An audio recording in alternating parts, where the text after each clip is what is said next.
Okay? He's from the land of Uz. He's wealthy. Wealthy, yes. So, He was faithful, blameless, and upright, and one who feared God and shunned evil. godly man. Really good guy. Anything else we know about him? Servant sometimes. Okay, and I think we can incorporate that into his godliness, definitely, but he was a servant of God, yes. He's a patriarch. He was a patriarch. Yeah, we'll come back to that thought in just a minute. Mark. A man that God allowed to suffer. Okay, so God allowed him to suffer. So we see this really, we don't really see very much specific said about Job, his setting at the beginning of the book. During the course of the book, we're going to learn more about Job, and at the end of the book, we're going to learn some things about Job. But yes, this man from the land of Uz and his character is expressed here in chapter 1 and early verses. And he was an Edomite. That might be surprising to us. He's from Uz, and honestly, in years past, I've read this and just imagined that Uz might have been some kind of almost fictional place. I'll come back to that in just a bit, but it's not. It turns out that Uz is somewhere specific, and we'll look at that in just a moment. You mentioned the wealth. Find out anything that helps us pinpoint this. What? So there's a reference to the Jordan River in Job 40 in verse 23. So generally, the Near East is likely setting. Okay. Middle East, Near East. Okay. Yes, that's exactly right. I hadn't actually included that, but that is a reference that's made at one point. Anything else that we can see? Any other geographical references that come to your mind from what you've read or already know about Job? I looked at Lamentations 4:21. It mentions Edom in the land of Uz. Yes, it does. Absolutely. A couple of other things that mentioned. Sabaeans are people from Sheba, which is in South Arabia. And then the Chaldeans, we're familiar with the Chaldeans, and they're from Mesopotamia. Now that's not where he is, but those are peoples that came to attack and to take things. And so that geography is instructive, along with Mark's general comments about the Jordan.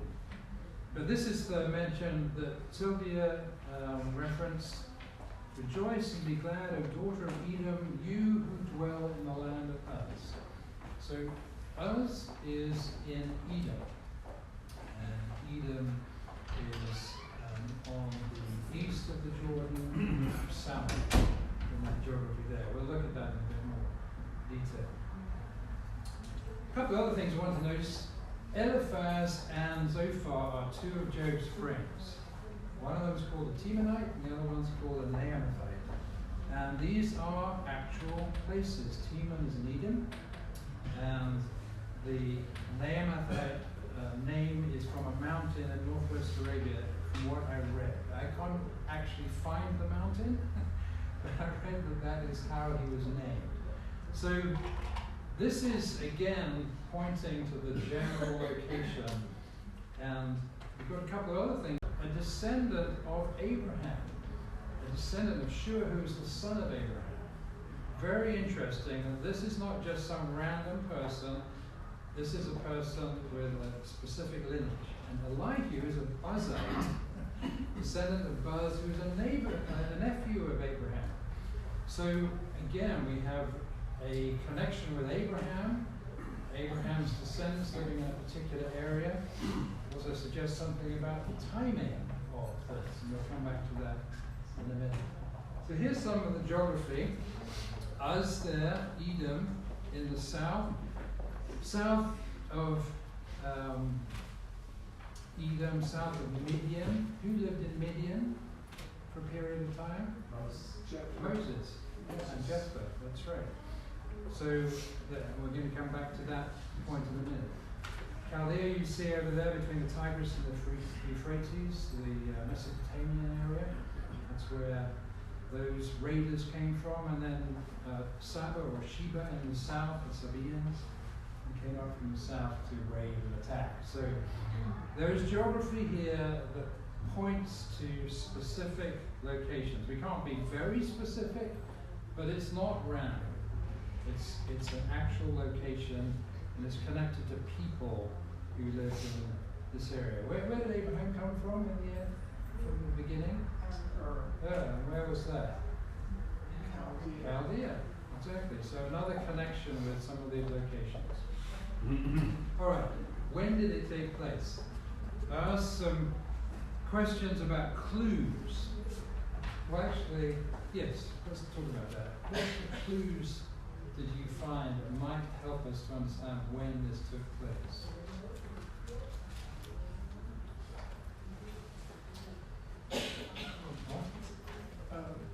Well, he's a man of possession of large flocks and children. In the case that they had said, that was like the patriarchs. Okay. And that's what Kyle mentioned. I just stepped out a second. I was going to ask you to comment on his remark there about Job being a patriarch. Other thoughts about timing? See anything else there? Did you manage to research or look into anything else that suggests timing? It's based on how the children were already grown children, how long he lived for 140 years afterwards. But he lived for probably about 200 years, which was similar to the lifestyle. Okay, very good. So let's go through some of these things. So he acted as a priest for on behalf of his children in case they'd sinned. We'll talk about that next week. Another thing that happened is toward the end of the book, it speaks about how the subsequent daughters he had inherited with their brothers. Now that was not something that was permitted under the Mosaic law. So again, it suggests something. The age of his adult children and the number of years he lived afterwards, we'll come back to that in a second. There's another piece of information about a piece of silver that was used to give to Job. He received some gifts. This is similar to something we'll see in just a second. And then I think there might be a clue with regard to the fact that God speaks about Job as being uniquely upright in his day. So let's look at these one by one. So what is it about Job acting as a priest that suggests it's prior to the Mosaic law? It was before the Levites. Okay, exactly. And we have this instruction in Numbers 27 about sons only inheriting. So it suggests that a man who God describes as godly, upright, righteous, blameless, that is not a man who would just flagrantly disregard the law of God under the Mosaic covenant with regard to the priesthood, with regard to the inheritance of his children. So that's clue number one, and I think as Carl indicated, it points to him being what we call a patriarch, someone head of his family who acted in that role prior to the Mosaic law. So that's the first clue. Your comment about 200 years, you can do the math here. His children were adults when the calamities struck him. He had 10 children. And it was quite common at that period of time for fathers to start fathering children at around 30 years old. So if the youngest was 20, the oldest would have been probably no younger than 30. That's probably 60 years right there you can account for. He lived 140 years after his calamity. So it is reasonable to believe that he lived around 200 years. And these men here, Terah, Abraham, and Isaac, all lived at around that period of time. And you've probably seen these graphs that you can plot. You can look at a timeline and you can see the age of death of individuals from Genesis onwards. And it's this curve that draws. It is comparable with the timing. It's part of the culture of the time. It's prior to the minting of coins. It's more consistent Jacob's day, toward the end of Jacob's life. None upright as Job at that time, from chapter 1 verse 8. Who were other upright people in the pre-Mosaic period that we might think about? No. Okay, Noah. Enoch. So now we're very early, pre-flood. Abraham. Anybody else? Melchizedek. Possibly. Isaac and Jacob strike me as not in the same category as Abraham. There might be one other character. This is an opinion. You know, this is just very subjective, but there's one other prominent pre-Mosaic character that we might think about. Melchizedek is not someone he was a priest of God, but he may well have been of that magnitude. Somebody else? Very prominent toward the end of Genesis. Joseph. Yeah, Joseph. This is, again, this is a bit more subjective, but I think we might be able to position Job as living at a time after Abraham and Joseph had died and before Moses instituted God's covenant, signing it. And so there is this period, and it would point us somewhere in the 1600 to 1500 BC spot. The covenant was around 1490, and we can estimate Joseph's death around 1635 BC. So, Well, I think to be in the, not that God didn't interact with people, but it was more common for God to interact, especially with the patriarchs. And so it makes sense at the end of the book that God speaks directly to Job about what is going on. okay, for sure. And I really think this idea of God communicating with man is part of the answer here.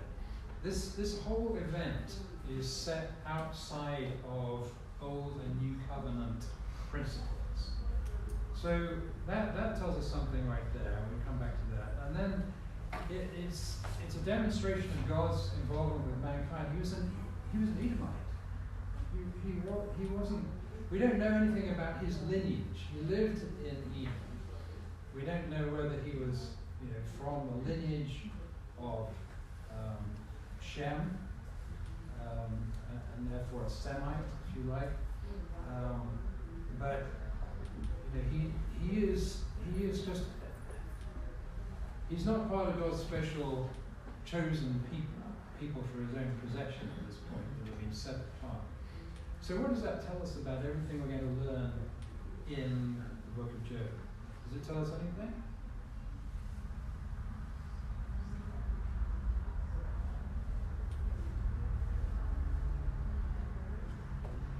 I think it suggests a universal set of applications outside of those principles that govern our new covenant way of worshipping and living, and even the Old Testament. It's for all. It has universal application. I think we're going to see that, the nature of it. And also, we're going to see something about what Job understood God's will to be. What God expected a man, how he expected a man to live. Godly principles, what was right and what was wrong. We're going to see that. There's clearly a high degree of communication that had already been made through the centuries prior to the first covenant. Men understood what God expected in some detail. And so I think that's a helpful principle for us to think about as well. All right, who wrote the book? What do we know about who wrote the book? It's Hebrew. Okay, what the language it's in, man? Okay. Does that help us at all? Trick question. We know nothing about who wrote the book. It's anonymous. However, I I'm going to share this with you because there is some speculation, and it's plausible speculation, so we'll at least think about it. It's not something that we just have to accept as a fact, but traditionally Moses is thought to have written this, and there is a reason for it. It's not just because of the time period it pertains to, but there's also a practical reason. It has to do with this, the wanderings in the wilderness. A couple of things here. On the map, you'll see two Mount Sinais. Mount Sinai too is very interesting. I encourage you to go out to YouTube sometime and find a documentary made by a series of denominational preachers who travel to this part of the Midian area and have identified what they really believe is a far better location for Sinai than the traditional one on the peninsula there of Sinai. And they've also identified potential crossing points as well, physical evidence of crossing points of the Red Sea there, where you can see on the map, I don't have a pointer, but on the right-hand leg of the Red Sea there, you can see the red line goes across. Now that's a much more plausible location for the crossing of the Red Sea. Anyway, all that being said, Uz, you see the arrow pointing to Uz, and so Moses and the children of Israel wandered, and they came into this area where it's probable that Job's descendants is 7 sons and how many daughters at the end? Do you remember? 3. So it was 10 children, and their descendants may well have still been living by the time that Moses came this way. It may have been within, at a maximum, it probably wasn't any more than 100 years afterwards. It may have been within 50 years. It may have been within 10 years of all of this happening. It's possible even that Job was still alive, although we have no knowledge there. But it's likely that he came into the area and may well have made contact, learned about that 400 years of silence before the Messiah is born. It's not silent about that. We've talked about that before, that it's covered in prophecy in Daniel and other places. And I'm just going to suggest for us that this period in the patriarchal period, there's a kind of a bridge here between the patriarchal period and the institution of the covenant.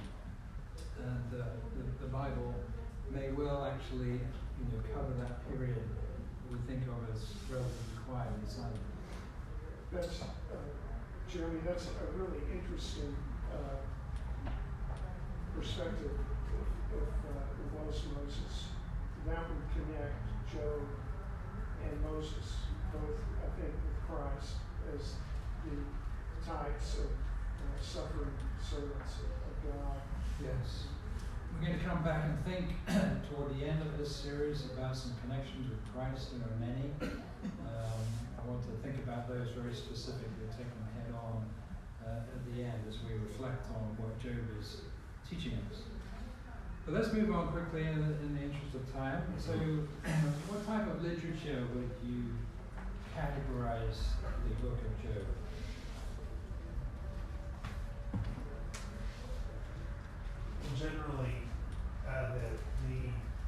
Generally, this would be considered a book of poetry. Okay. Yes.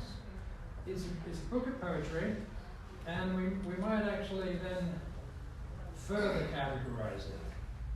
How could we further categorize it? There are different themes like man versus God. Okay. So it's a very thematic book. We'll talk about some of those themes. Wisdom. Yeah, wisdom, I think. This is, I put this together because I wanted to do 2 things. I wanted to show some examples of the different categories. I also wanted to kind of organize them from literal to figurative, because I think I think it helps us to see that there is a kind of a gradation of different types of material in the Bible. Law, at one end of the extreme, very formal, very precise, and it defines sin and righteousness. Literal, it's very, very literal. Down at the other end, you've got apocalyptic literature like the book of Revelation, which is symbolic, full of visions, and it's, it has a completely different purpose to unveil the future catastrophes, the ending of ages. But in between there, we've got a gradation, and I position Job as part of wisdom literature. What other books might be considered wisdom literature? Songs and Proverbs. Okay. I'm hearing Proverbs and Psalms. More so lyrical. I would call the Psalms lyrical. In other words, song-like, musical.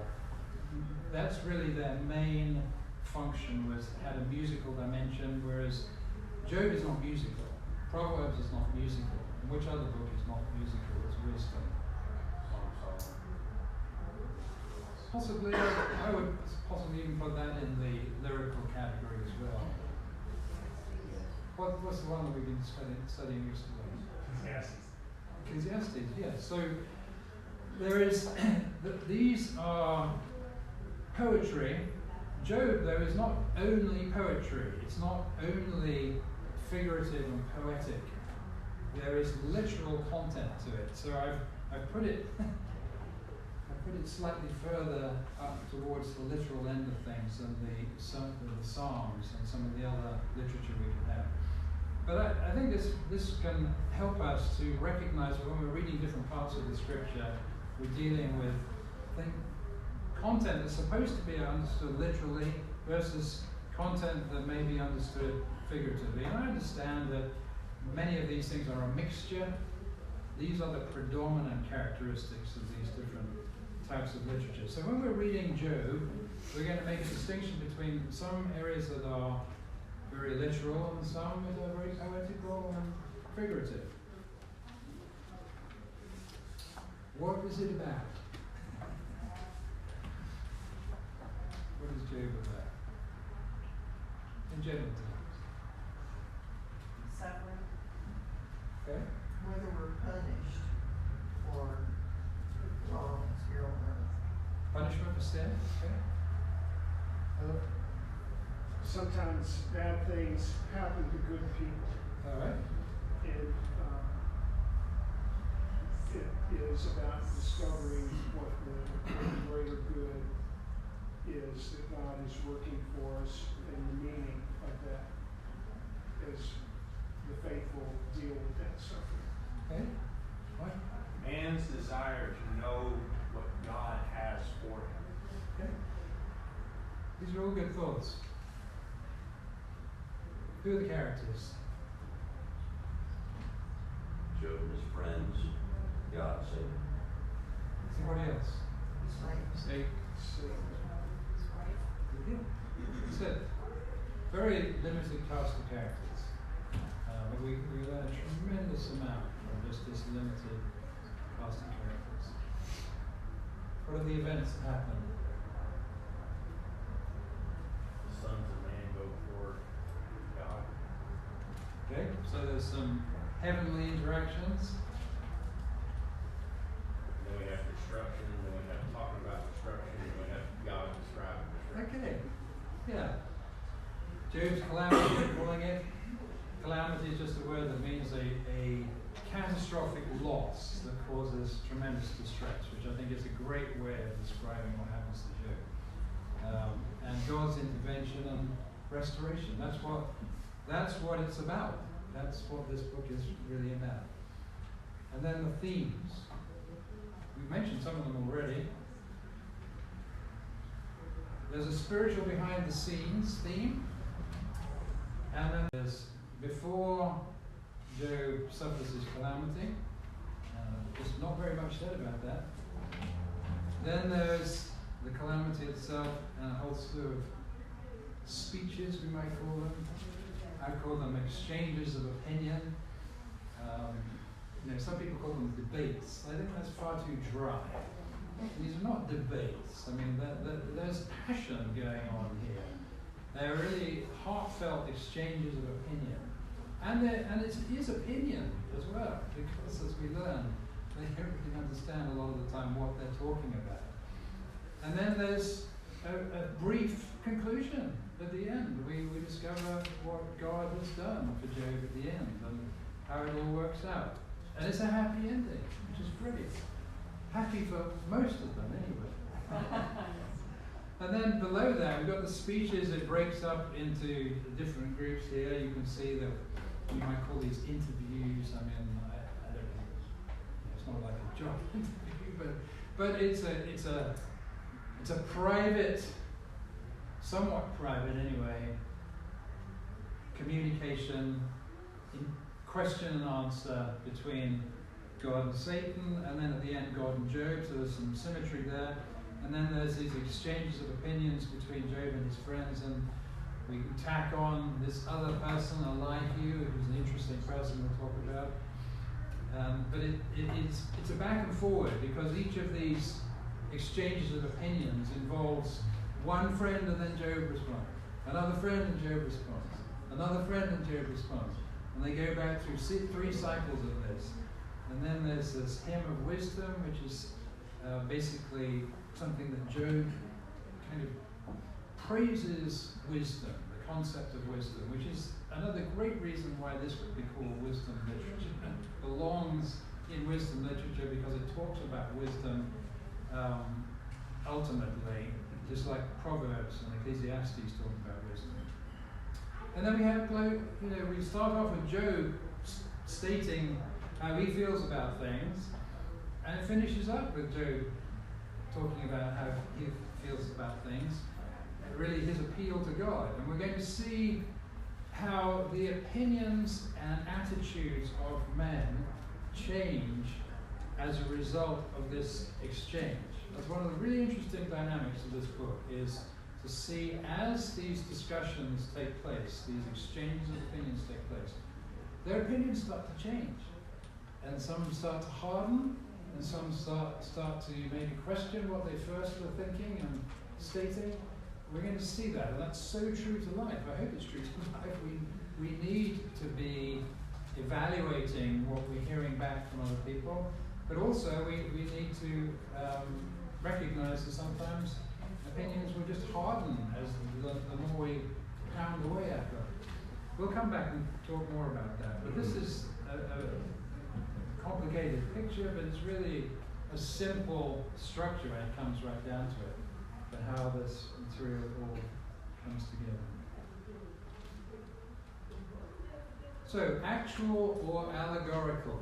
First of all, allegorical. Do we all understand what we're talking about with allegorical?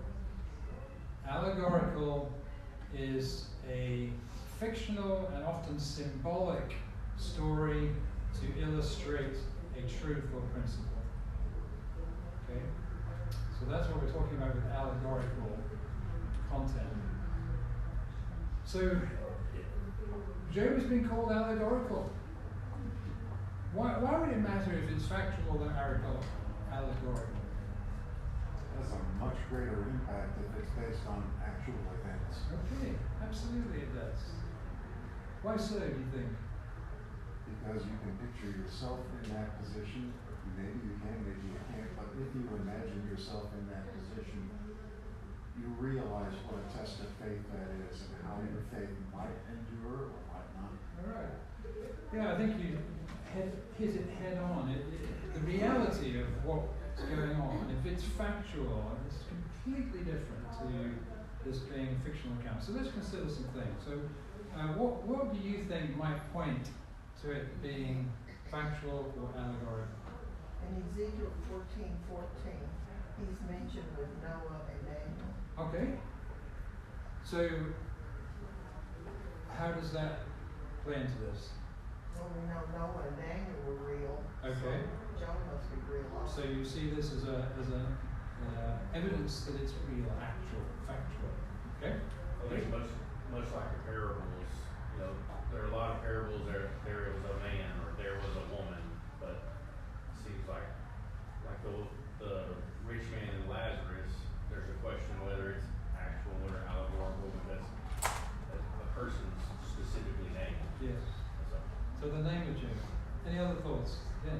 It records the direct words of God, Okay? so I think it would be, that would be Okay. accurate. Yeah, I think there's some, if we're going to learn some things about God, then we don't want this to be fictional. We want it to be factual. Okay, some other things. We've got some actual places named. I mean, we talked about them. You know, Chaldea, Sheba, Uz, Edom. We've got people with specific lineage. They're related to a real person, Abraham. We have Job singled out by name among the people of the men of the East. We have the number of specific years that he lived after this calamity.